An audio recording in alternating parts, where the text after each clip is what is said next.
You don't need money to attract women. This actually happened. I once heard a rich doctor say, back when I was a broke actor in my 20s, I did way better with women than I do now as a doctor with money in my 30s. Why? Because as an actor, he was taking advantage of the big fish rule. What's the big fish rule?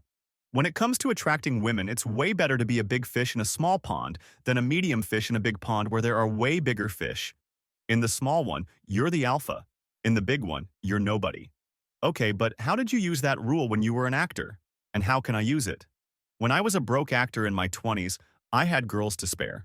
Because even though I was performing in a tiny local theater, in a no-name play, I was the lead. And in that little space, I was the alpha. I was the king of that tiny castle. All right, but I'm not an actor. So what now? How can a regular guy use this rule to attract women? If you're the rich guy in a poor town, the big shot in a small province, you'll attract more women than someone who has more money in a big city. The lead singer of a small band that plays at a crappy bar on Saturdays gets way more attention that night than a better singer who's just back up at a major venue. As the lead actor in a small production, I was the alpha for a while.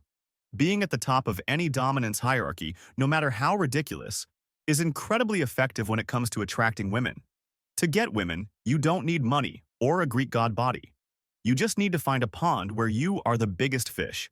Sometimes that pond doesn't even exist yet, but you can build it yourself. For example, one of my cousins organized a dart tournament in the little town where he lives, and for that whole weekend, he was the star. Not just because he's good at darts, but because he organized the event. He was the king of that tiny castle. So, what's the tiny castle you're going to rule? Pick something you're already kind of good at and practice it every single day.